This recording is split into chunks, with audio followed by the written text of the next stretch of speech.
Okay, good evening, everyone. I'm Terry from Swamp Fox Bookstore in Marion, Iowa. We welcome everybody that's joining us live on Facebook, Instagram, and YouTube for our author event with Leanna, Renee, Hieber about their new book. And just to give you a little bit of idea of what Swamp Fox Bookstore is all about, we are located in Marion, Iowa, which is in East Central Iowa. We opened in July of 2020, and we moved to a new location in January of 2024. So we now have more room for wonderful books like Leanna's.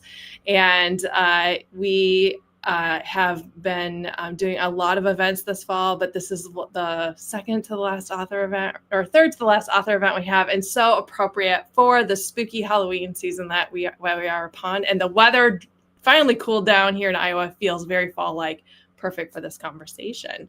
So tonight we have Leanna Renee Hieber. She is an actress, a playwright, a ghost tour guide, an audiobook narrator, and an award-winning best-selling author of over gothic, gaslamp, supernatural, suspense, and nonfiction books for authors and adults and teens with publishers such as Tor, Source Books, and Kensington Books. We actually did an event with Leanna and her co-author, Andrea James, for A Haunted History of Invisible Women, True Stories of America's Ghosts, which was 2022 Bram Stoker Award finalist for Superior Achievement in Nonfiction.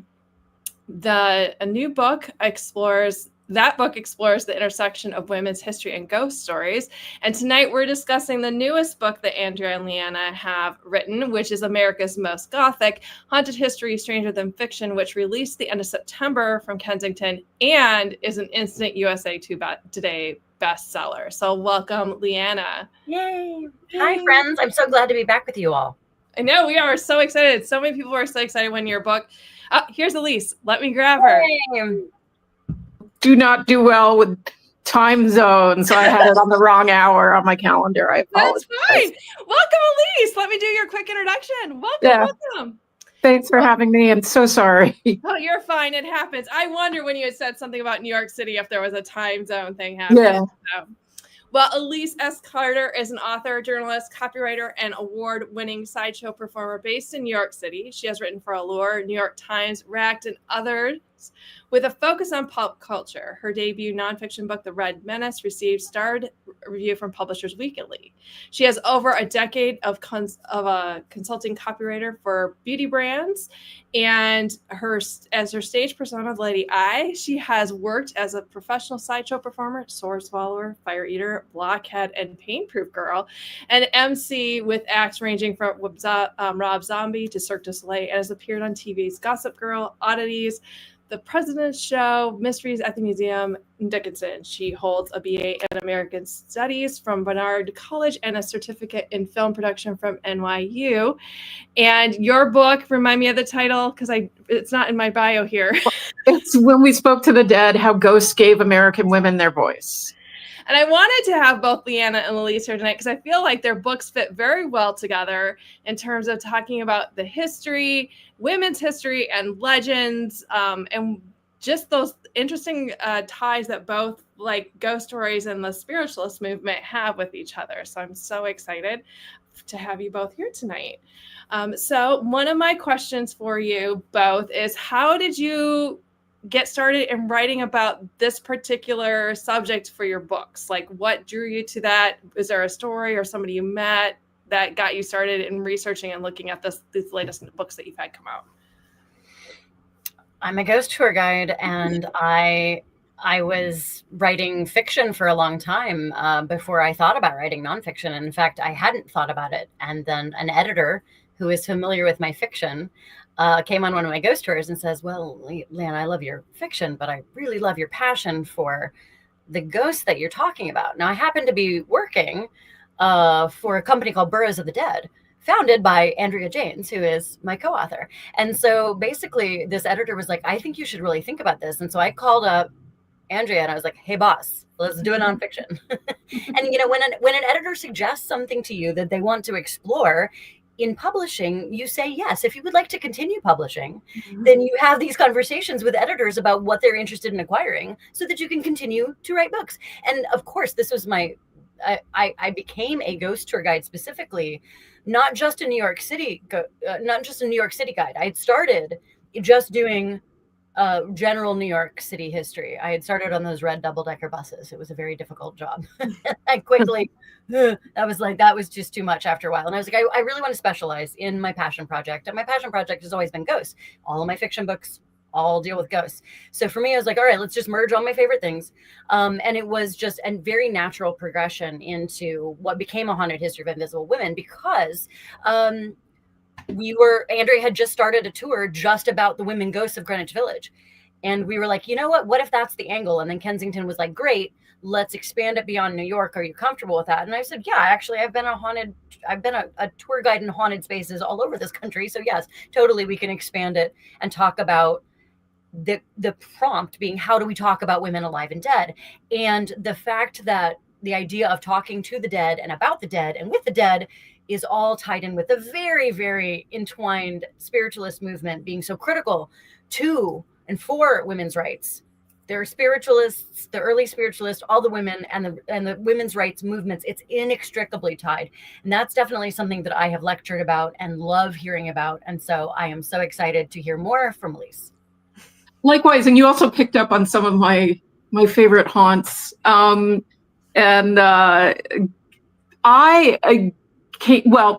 write your first book, and Lipstick came about kind of by accident. Not accident. I both worked in the beauty industry as a journalist and as copywriter, and then as what my friend, world famous Bob, refers to as a performer, being a female impersonator. So that one was kind of a natural to me. And then as soon as you write one book, people are like, well, what's your next book? And in the meantime, just as I was writing the first book, just before I sold that, I had lost my father to COVID. Oh. And I was kind of watching the whole world. I mean, one, you're at home and you have a lot of time to think about on stuff. And two, it was just sort of, I knew about it vaguely. It was something I was interested in, like if there's something weird in American history, I want to know about it. But it's sort of, I was starting to see parallels. We're in a time that's there was massive uprising. It was George Floyd was murdered. There was, women's rights are being chipped away at. And I felt like, well, and we had mass death. And I thought like, well, this is what are the parallels here? So I started reading more about it and sort of digging in. And I was like, this was huge. Like, how did this huge movement get memory hold? Because, I explained to a lot of people what I was writing about, and they would be like, well, I'm a very spiritual person myself. And I'm like, yeah, but that's fine, but that's an entirely different thing. And so I was trying to deal with, I felt that it wasn't time for a revival, but the parallels to me were very interesting. And I am always looking for that weird lenses through which to particularly talk about American women's history. And Lipstick was a great one. And spiritualism was, I think it's very derided now. It's very dismissed as like the Fox sisters and they were all fakers. And it really was so much more complicated than that. And it was so mainstream and it was so wild, and involved so many interesting characters that I really sort of wanted to, it's really time to take this out of mothballs or take this out of esoterica and re-examine it as a major American women's movement. So that's sort of what got me writing. And there just was so much to go through. And, people latch on to the ghosts, which are indeed awesome, but there is just so much. And then I was really excited as I was reading Leanna's book about I was like, yeah, we hit so many of the same notes where, feminism and race, the holy trinity of, I was an American studies major. So it was the holy trinity of American studies is race, class, and gender. Yep. And it's all there. And so, and to see, she had also referred to writers I like Lila Taylor and Lila Taylor, and all of that stuff. And I am kind of very excited now that to see people sort of bring it back into the public conversation, because I think those are it's a good history to like take another look at. So. All the history that I've ever read about the Fox sisters and that movement were the people trying to debunk what they were doing.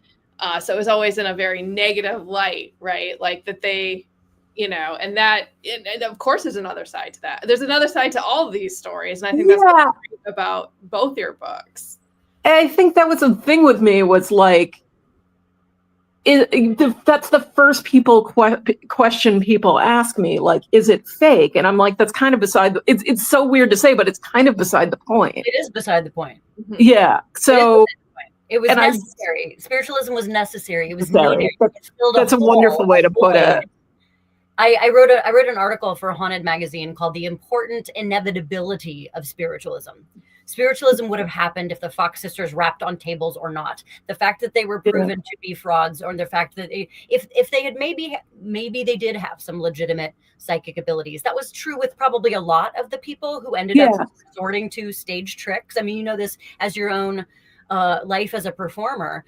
Sometimes, no matter how sensitive an actual sensitive is going to be. I mean, Giuseppe Palladino, even like she was onto something, but even she said, sometimes you got to resort to tricks because people want to see the show. I think that's part of it. And I think it goes back to like, not that I'm a huge musical theater person, but I always like flashback to like Hamilton, like who lives, who dies, who tells your story. Yes. And a lot of these stories were, we remember Houdini. Like I could run up to like almost anybody on the street here in New York and be like, who's Houdini? And they would know. Yeah. They would not know who Victoria Woodhull was. No. And often seance itself is very small. Like I have sat in trance sessions with mediums and it's very small. It's not real showy. So yeah, like you bring showbiz into it, it's a whole other thing. And I gave a lecture last week about how like history is not just written, especially in the modern era, by the victors. It's written by people who have the widest media reach. And that's something we're very much dealing with today, when people are like, I get to choose what science I like and what facts I pick. So I think it's an interesting, to me, it was also like, I wanted to give people the grace of having their own beliefs, because my job is not to, I have worked with a lot of magicians who are like, it's all fake and you stink. And, so that's not my job. My job there was not to just be like, you're wrong and you're ugly too, to get into people's faces. My job was to look at, from my little perch as a historian, be like, this is amazing. We had the first woman who ran for president out of the spiritualist movement. And literally, like, I talk about, where are the spaces? Like, where do you go if you're a woman who has something to say? And in that era, the answer is nowhere.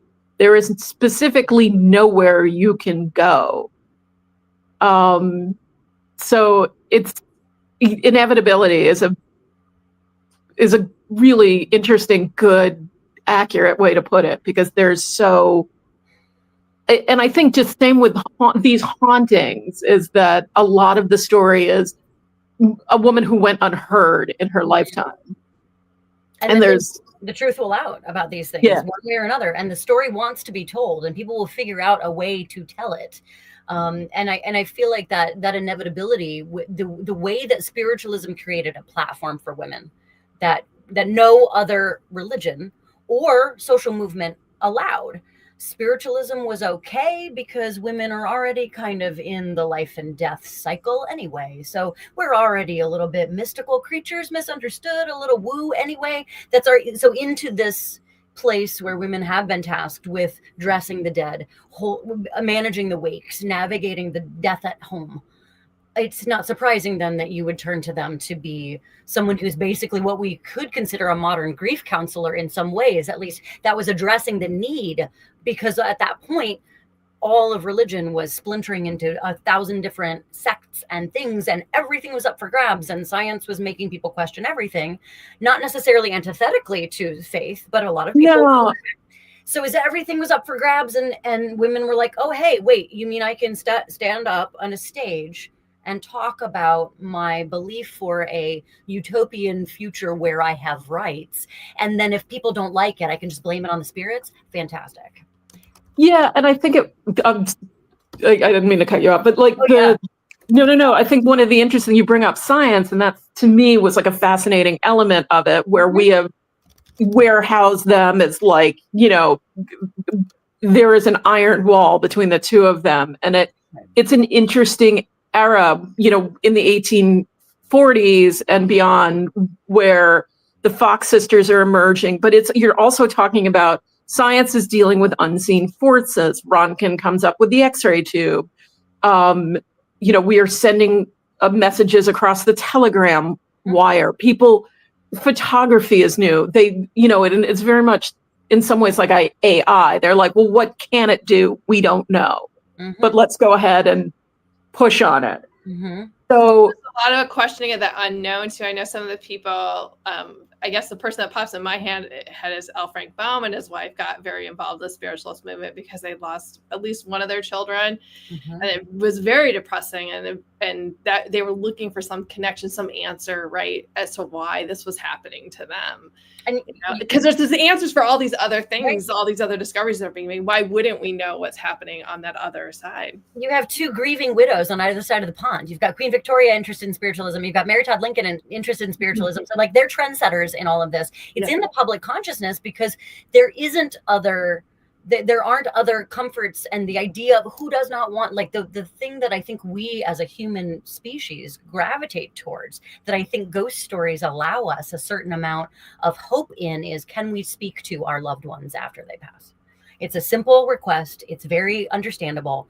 And it's certainly after the enormous loss of the Civil War, which is really when everything kicked off, both an interest in trying to talk to the dead and also a preponderance of ghost stories that started, filtering up from the earth at that point. Leanna, how does the Gothic storyline or the Gothic stories fit into the ghost story? Because I've had people ask me, what are the difference? Why are they, why is there two distinct things there? Why is this our framework for this? Because so A Haunted History of Invisible Women was book one. It was just, how do we talk about women alive and dead? With this one, it was, okay, we had proposed, Andrea and I had proposed just more, here we have more women we want to talk about. And Kensington was like, okay, yeah, but there's this whole section here where it's just about Gothic tropes. Can we talk about that? Because Gothic as a genre is having this huge resurgence right now, in all of fiction and media and film and television. And so with this Gothic resurgence, and if you track the history of the Gothic, it always comes up, and it always is more and more popular in times of great upheaval and anxiety. The Gothic has its finger on the pulse of the anxieties of the age in which it is written every time. And so we're like, yeah, we can talk about that. Let's talk about that. Let's lean into that. Let's see what are actual real things that really happened, and frameworks for how people processed it that mirrors Gothic literature, because it was a framework by which to understand the difficult to understand, which is kind of where ghost lore sits. It is in this question mark space. And I love that divine mystery, but it makes a lot of people very uncomfortable. And so again, much like Ilise is talking about, not wanting to tell people what to believe. I'm not interested in telling people what to believe. That's actually not the point of whether ghosts are real or not. I'm not here to tell you that. I personally am a believer. I've got a little bit more of the Fox Mulder side. Andrea's got a little bit more of the Scully side of the very important X-Files dynamic of having a balanced narrative. Right? So I too rely on Fox Mulder to to shape my narrative a little bit. That's just let's just say, like, you know, and so I'm very open about the fact that I am a believer. However, I also have a very active imagination, and I am a novelist of fiction. So I know how this brain can turn something, be like, oh, that looks haunted, I'm gonna make it haunted. I know how easily that can happen. So because of that, I have to be very careful, because I really want to make sure that I'm not literally either burying the lead and or leading my witness. Either side of this is not great. Yeah, I also find there is a level of cynicism that is actually kind of destructive to allowing people to tell you their stories. And I've worked with I am in Sideshow. I have been for years. I've worked with a lot of magicians, generally male magicians, and there's a huge, skeptic community there. And I understand that. I was raised by doctors, and, my mom was a scientist. My dad was a mechanical engineer and then a doctor. So, like, these are very facty people. But there is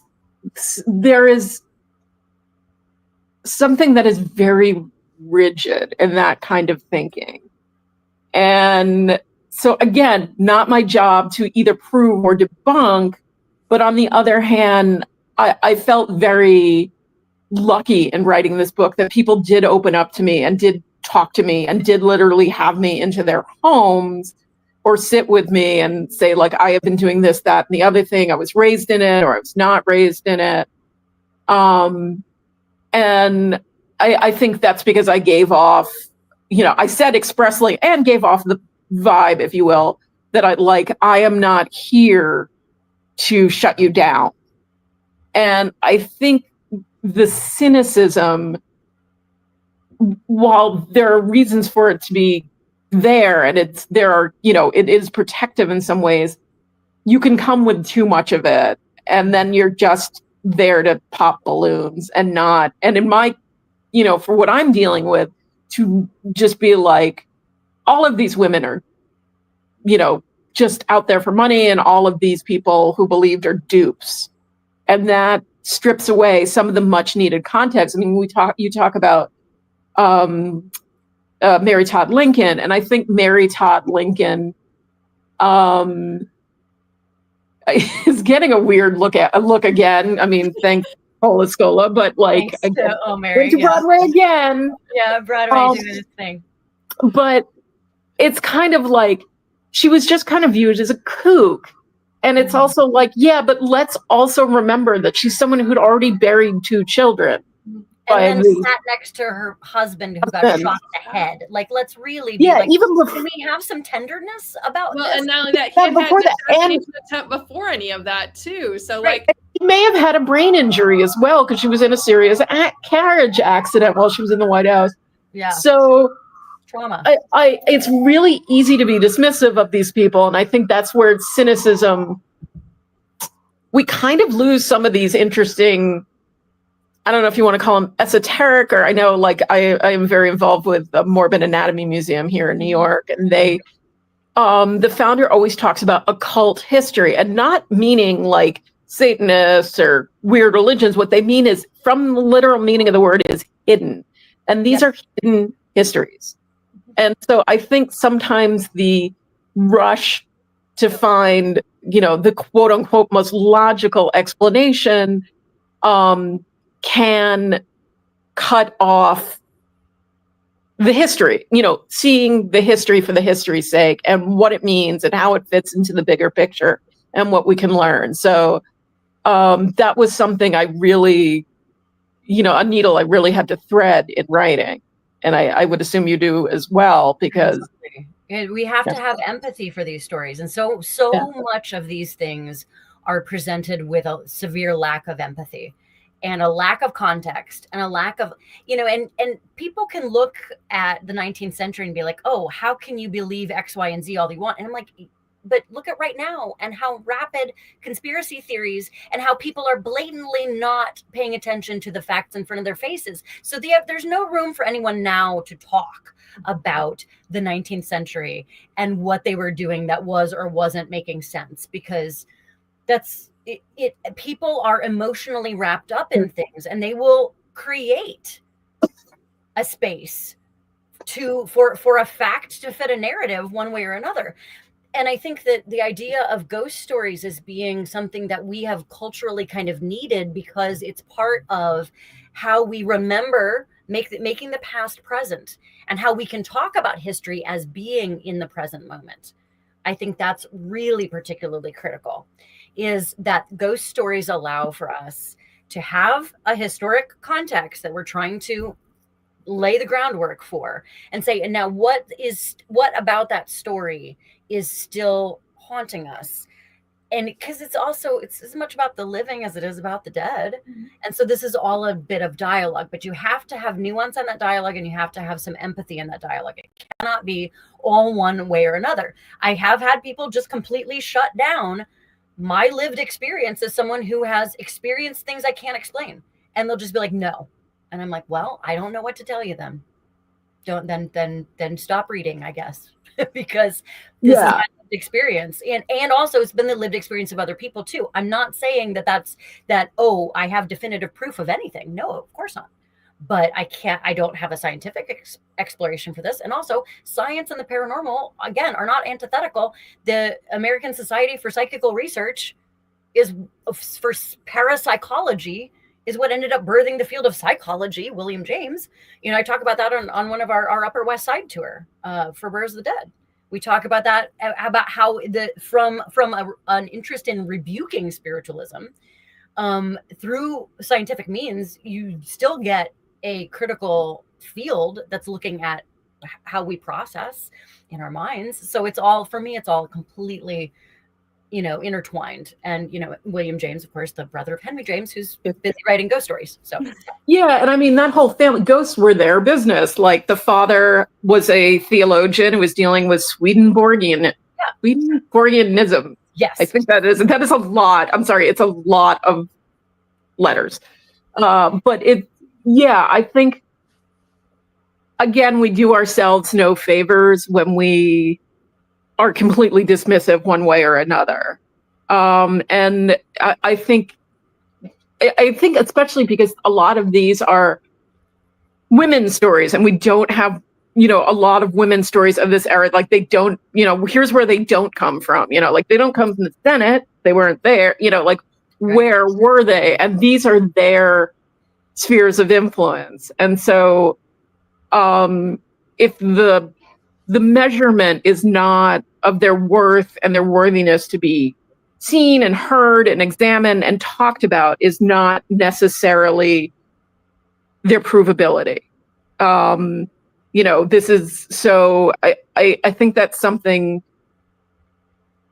readers have to put aside. And I know they say don't read your reviews, but I couldn't help I needed to torture I needed to torture myself. So I looked at Goodreads one day, and I remember there being one review there that was like, the writing is great, it's really interesting, but she's not cynical enough. And on the flip side of that is, she's not nice enough she seems snarky about mediums. And I was like, great, now you can't win. Yeah, everybody's no, you can't win. Even with Andrea and I taking slightly different, tacks, yeah. we still get the same stuff. Either they discount my own lived experience. I'm like, I'm telling you what I experienced. Or it is, the people want one thing or another, or it's not spooky enough, or it's not like, oh, how dare we debunk a thing that we actually think does need debunking? Because some of that stuff can be harmful. Yes. So were people taken advantage of in the movement? Absolutely. Are people taken advantage of on ghost tours that make up facts all the time? That's one of the reasons why we try to be as factually accurate as possible. Like, you can prove when that building was built. You don't need sloppy history on your ghost tours just because people think it's entertainment. So there's this push and pull and this tension that's never, ever absent from any of these narratives. And can you blame a woman for, riding the spiritualism coattails if that's the only way she's going to be heard? No. If that's the way she's going to get a publication printed, can you blame Mary Eddy for starting a whole other religion? No. I mean, it's or Mother Ann Lee, sort of the four. I I hold personally, that Mother Ann Lee, the founder of the Shakers, was like the proto spiritualist, because she was holding trances with her Shaker community pre-spiritualism. So it was already in the water. That's why I talk about in my important inevitability of spiritualism article, is like this stuff, the language of spiritualism was already in the water with the Society of Friends and with Shaker faith. And, and here's this lady out there in the late 1700s saying that she's the reincarnate Christ in female form. I mean, that's radical stuff. I will also vouch for New York State in wanting to start if you're going to start a new religion, like New York. Western New York, excellent spot. The Latter-day Saints come out of there, Seventh-day Adventists, and first non-binary American figure for a public universal friend. I know, like, love the public universal friend. They are the best. So, if you don't know, and so public universal friend. Yes. Google it. It's in. I deal with them a little bit in my book, but it's just, and we have one of the few highways named for a woman, which is the Hutch, the Anne Hutchinson. Yep. But it's, again, like, there is so much going on that is neither. Yeah, I mean, I think people like. I'll go back to Victoria Woodhull, because she's like she's an amazing character in this whole story. Fascinating. And not 100% likable, some more than somewhat problematic, full-on problematic, but like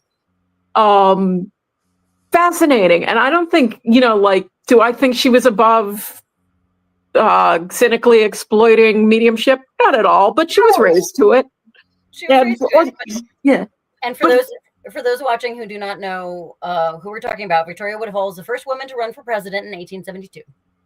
Yeah. Frederick Douglass as her running mate, and he found that out later and was like, oh. Yeah, which was great, because she never asked him and he never said anything. Poor Frederick Douglass. To just like, okay. He's like, that's a you problem. That's exactly. But she is amazing. And it's just like, again, she does have a problematic streak because she was a eugenicist. However, otherwise, she's fascinating, and she was savvy. Like, first woman to have her own Wall Street brokerage. Started a riot by wearing pants. Yeah, she was amazing, and she understood the growing mass media. She understood what the papers meant in a way that is incredibly savvy and incredibly and she was playing it for all she's worth. And I don't, so I have a great respect for her, because she knew which way the wind was blowing and she was all about it. So, not the hero we need, but it's still very incredibly fascinating, and there's a lot to learn there and a lot to be picked apart there, no matter which team you're on. And I think that's the thing. It's just like, she invented the lifestyle newspaper. She invented, or like I describe it as kind of goop, and like, if my agent is listening, she's gonna freak out, because I have this ongoing one-sided rivalry with Gwyneth Paltrow, but like she was fascinating. And I just, so she was kind of one of my favorites to write about, because like every time I would open up the archives in the New York Public Library, I'd be like, this is bananas. She is bananas. There she is. I mean, yeah, she is larger than life, and also a New Yorker. Like, and this is, you're getting a very strong New York bias here with the two of us. Sorry. Yeah. Sorry, everyone. We are very pro New York, being New Yorkers. So Leanna, we've been talking about Miss Woodhull. Was there anybody else in your book that you're like really, really excited to share that story? Oh yeah. So there's several women that we were not allowed to not allowed. We didn't have time for, and the word count, we were at max word count for the first book. And A Haunted History of Invisible Women, it's not an encyclopedia of women ghosts by any stretch. We were trying to sort of say, here's examples of stereotypes lobbed at women and here's tropes that women are expected to fill, and here's ghost stories that either play into that or completely subvert those tropes. With America's Most Gothic, it's like, all right, here's all of this very rich Gothic framework, upon which the center of which is usually a woman in peril in a Gothic narrative. So we were able to kind of say, all right, or there's a problematic, matronly figure, or there's some other way in which womanhood in crisis is put into this crux of a Gothic. So we could still sort of do our examination of women's narratives, but it's just in a slightly different way. And we did not limit ourselves because, again, in this case, we were also talking about things like race and class as well. So we're examining like the layers of history and the intersectionality of all of that. So very excited to get a chance to talk about President Helen Peabody. So she was the president of the Western Female Seminary, which was later renamed the Western College for Women, which was a branch, basically an extension of Mount Holyoke College, which was one of the first women's colleges that fully allowed their women and taught their women a full curriculum that included all the classes that a man would get at that time. So we're talking 1850s. And so this is in my alma mater, Miami University in Oxford, Ohio. Miami University was founded in 1809. There was a great bumper sticker that said Miami was a university before Florida was a state. So my best friend graduated from Miami. So yeah, love and honor.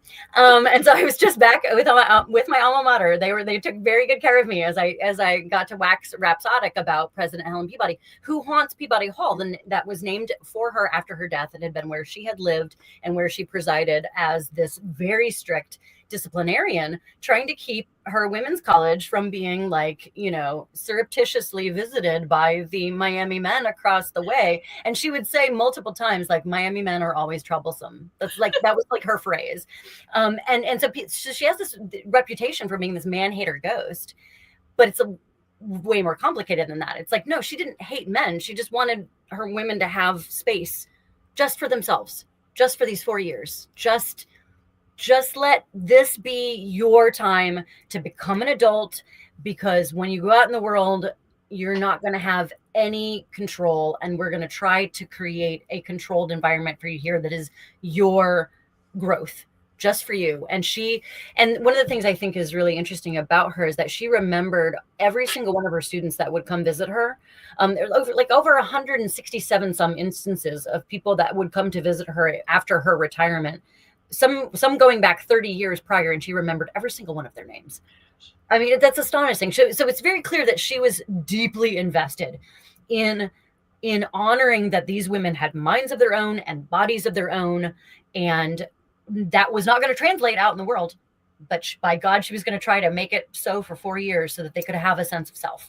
And I think that's really astonishing. And that's why she becomes this ghost who brooks no disrespect and will literally pin down misbehaving men in. Yeah, I really love that about her. It's my favorite thing. It's my favorite thing. Like, she will not deal, she will haunt your ass if you disrespect her. And I love that. I love that for her and for us. So yeah, she's a favorite.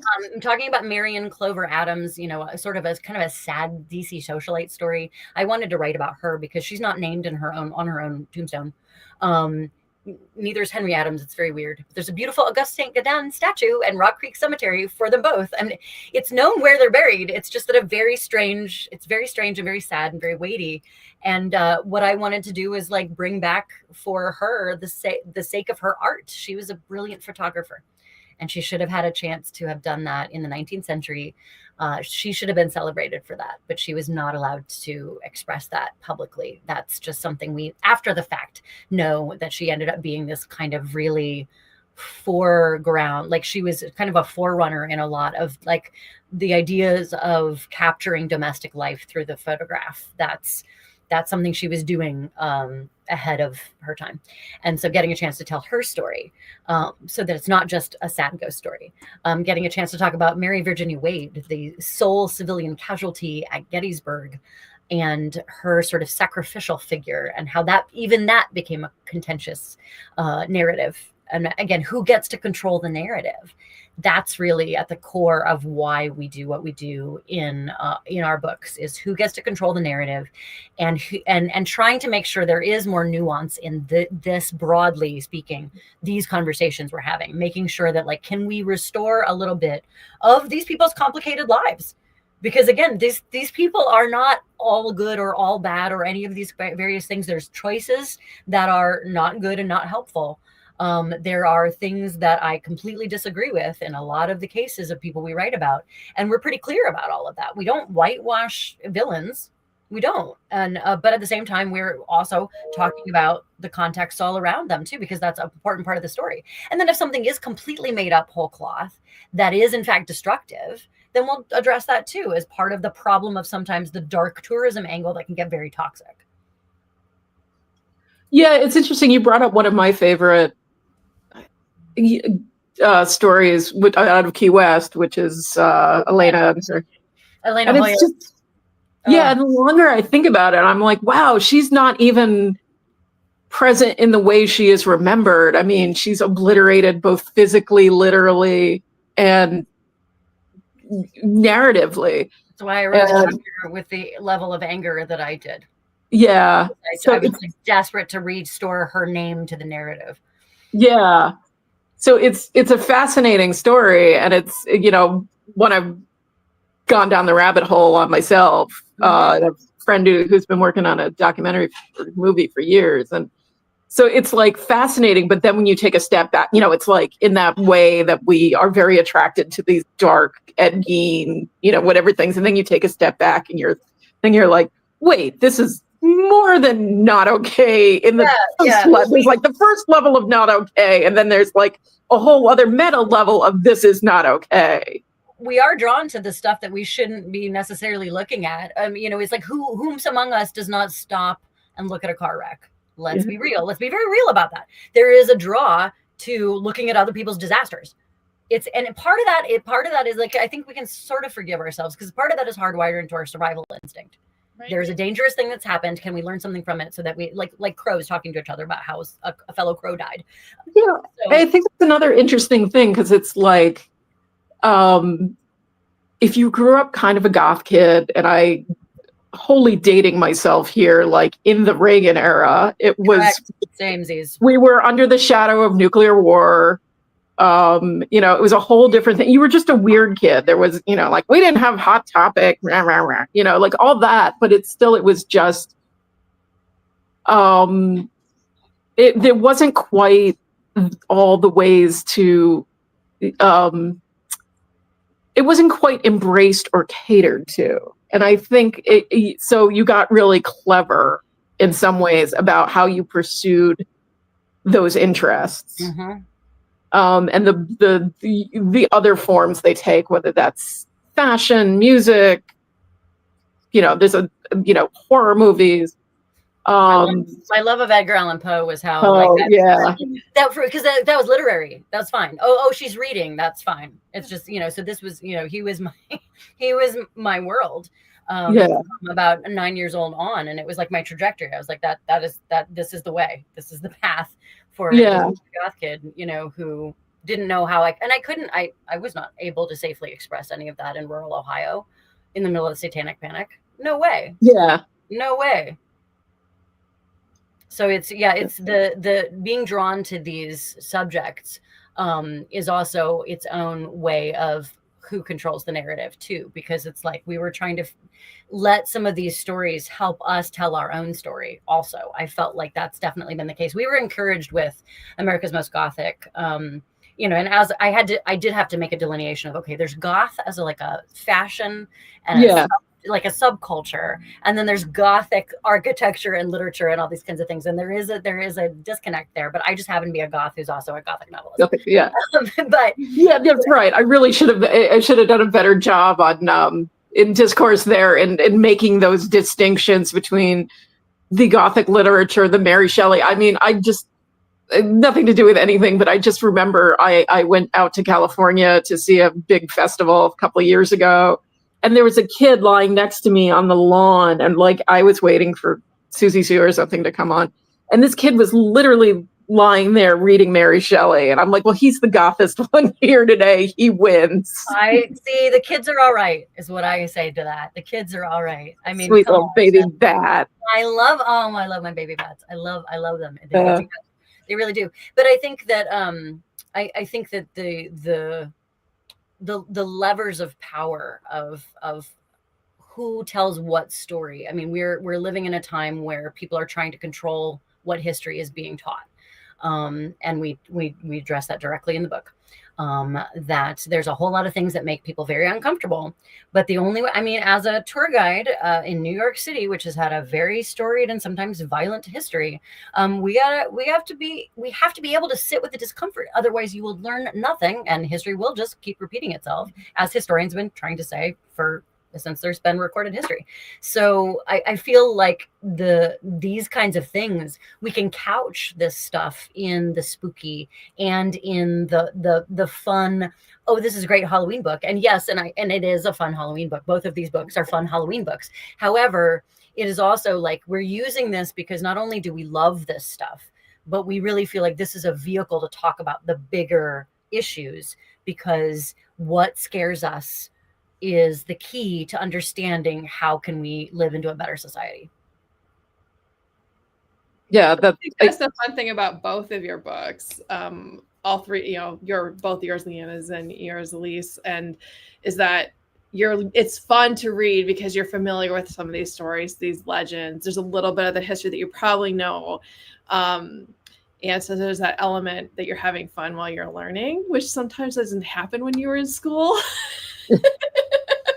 Wait, it probably didn't happen a lot. Like if I had learned this and if I had learned this person did this in high school, I probably would have been much more excited about learning history. Well, yeah. That's why you read the fan books. That's the thing too. It's like that's how we chose. People ask us all the time, like, how did you choose what subjects to write about? And we were like, just the things that we wanted to write the most, like the stuff that got us like our heart pounding or got us mad or fascinated or whatever. So it's kind of this wonderful thing of like, we learned about the things that we wanted to know about, and thusly, hopefully our passion and our engagement in it is what can become clear to the reader.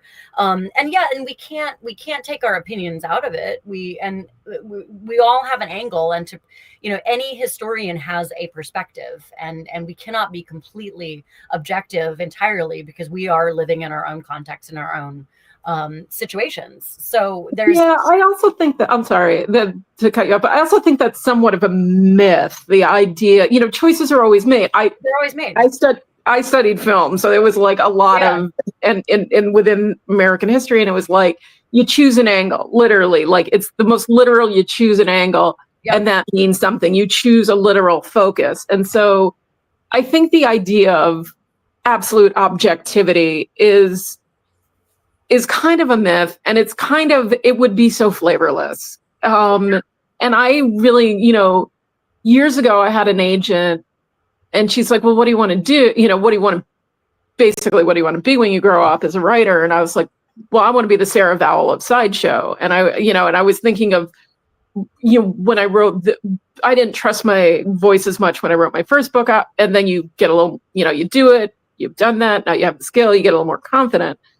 And I wanted to follow, I think there's a lot of great writers out there, but some great women writers who are using their own voice. And, Sarah Vowell is among them. I like Caitlin Doughty a lot, obviously. She's a goth girl saint. Oh, yeah. But also Mary Roach and people who were taking you along with them. Mm-hmm. And it's through their eyes. So it is not objective, but the facts are not wrong. Right. Right. And the information is not wrong. You are going along with them. And I think that is a great place to write from. And as a reader, it's a great place to be wrapped in. Conversational. You're not being lectured to. You're like, hey, come along with me while I tell you this story. We were told narrative nonfiction, and Andrea and I are tour guides, so we're trying to guide you through this ghost story. as best as possible. Try to set the stage. That was the thing for all of my chapters. I really try to set the scene, because if I wait, so that I know that you, the reader, are not right there in rural Ohio in the middle of nowhere where I grew up to see the motorcycle ghost as it appeared to us.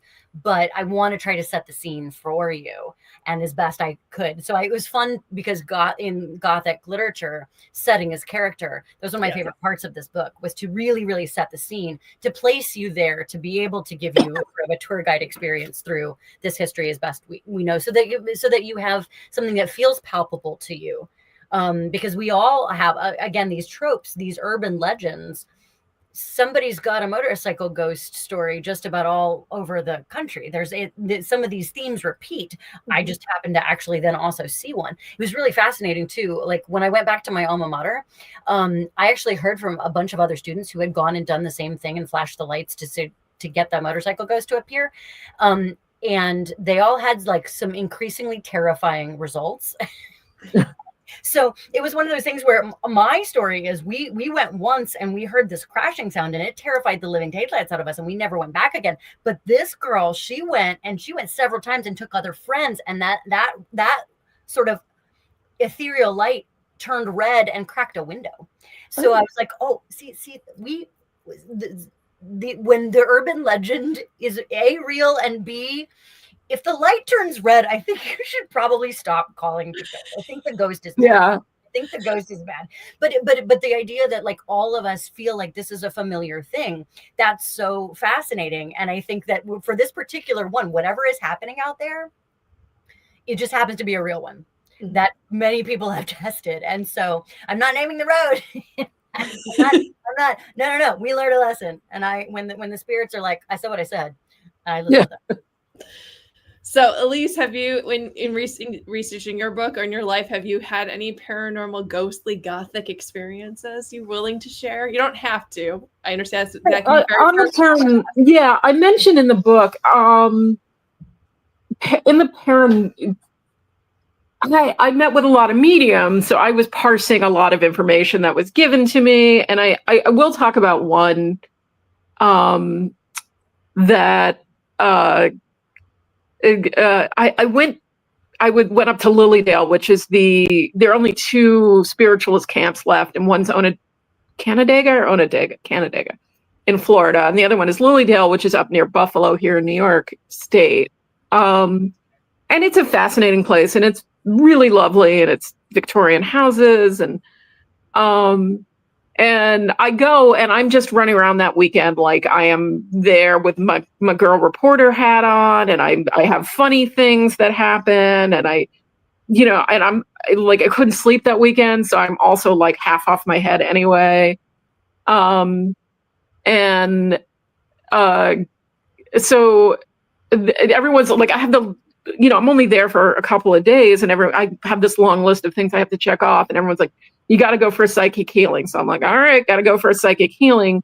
So I went for a psychic healing, and in what to me looked like a combination church and yoga studio, like it's very calm. And then it was all women healers. And to me, they were wearing this white sort of smock lab coats. And so in my beauty historian brain, they all look like they work at Clinique.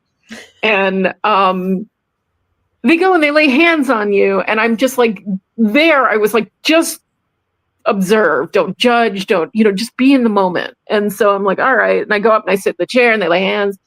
And she said something to me, and I honestly don't remember what that was. And I was walking back to my chair, and I was like, well, I can say I've done it. That was, and then I go to sit down, and just the thought bubbles through my mind, like, I miss my dad. And I just began to weep, and it just came from nowhere as far as I was concerned. And it was a very cathartic, healing, crying, but it startled me because I just was not prepared for it. And I was not expecting it. And I was not expecting it when I was sitting in the healing chair. Like somewhere in the 8 feet between that chair and my chair, like my brain, I'm literally like sitting myself back down. And that was a really profound experience, that I was parsing, and I would kid it, I went to my doctor. I had to have, some minor surgery that year. And I was like, well, I had a psychic healing. So, maybe my insurance will cover that, and like goofing around about it. I didn't go to my therapist with it. And I was like, well, maybe it's this, maybe it's that. And she's like, it doesn't matter, and she's not, a woo person either. And so I was like, you know what, that's right. It doesn't matter. And it really it was a really amazing experience, sort of. And it gave me a great empathy for people who do seek out mediumship. And especially when that was it. Like, there really wasn't a lot of options. Like, there wasn't therapy, there wasn't medication. You didn't go to your friends and unload. And it gave me a different perspective on it. Because you did experience psychic healing, because that was grief that needed to be talked about, expressed, let out. And that's kind of the beauty of what energy work can do. And also it's what the beauty of ghost stories can do. I have so many people. So I wrote another article for a magazine called The Deadlands. And it's an article called On Paranormal Chaplaincy. Because I feel, in my position as a ghost tour guide, I'm this neutral, non-religious figure. But I do express very openly that I am a believer in the paranormal, and that I welcome, and I have a joyousness with which I approach this subject. Yeah. And because of that, people really feel very comfortable bringing their stories to me, which I hold as sacred. Because generally speaking, they're about a loved one that has passed, or about someone maybe they hadn't exactly parted on great terms, but now they had something happen that they don't know how to parse it. And so I just am able to take that for them in terms of like, just listen to them. And I try not to tell them what to think, but I just say, yeah, you experienced something, and that is something that I don't necessarily know how to explain, but how did it make you feel? And do all the various other things to just like let them feel that it's okay, that I believe them. I believe what they saw. I believe what they felt. That's important. That's very, very important in these kinds of things. The idea that like to be an open mind in this kind of stuff can be enormously healing for people who need just somebody to say, okay, that we don't have to know exactly what that was. Just don't shut stuff down. I think that like psychically, or in terms of whether it's facts about history, or whether it's about some kind of psychic thing, like don't shut everything down, because you never know how something like that's going to affect you in a way that might actually be helpful. So no, don't give into delusions about stuff. There's a spectrum of helpful and not helpful in all of this. I think even as a writer, like I always consider people sharing of their stories with me to be a sacred trust. Yeah. And I have interviewed some people in some sort of vulnerable position, maybe not even vulnerable, but like they're sharing their life story with you, and they want to know that you're not going to drop kick it, and you're going to treat it with the preciousness it deserves. And that doesn't mean unquestioning, but it does mean, like they have entrusted you with this. And I another writer I always really liked was is not such a popular writer anymore, but Joseph Mitchell, who used to write for the New Yorker.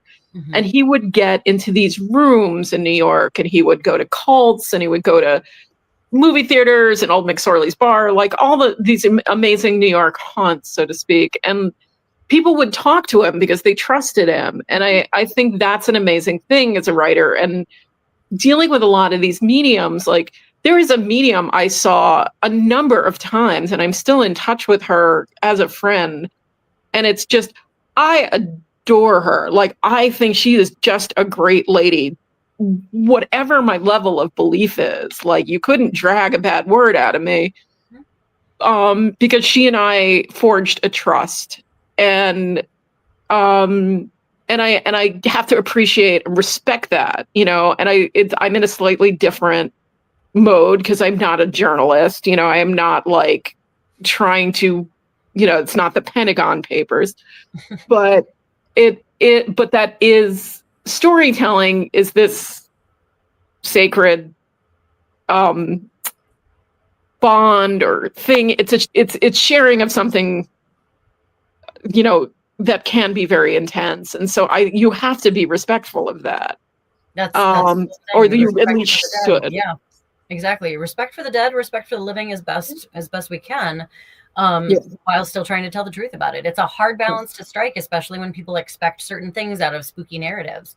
But it's, we try to sort of think, we're talking about real people, and they have real descendants, and they have real, and all of this stuff. There is a lot of emotion in belief, and in the lack of belief, or in ironclad belief, and all of the things in between. There's just a lot of emotions in it, and so just trying to sort of just hold it with as best gentle open hands as best we can in all of these things, because again, I think that's where we can actually really see, all right, well, what is your take, what is the reader, what is your takeaway from this?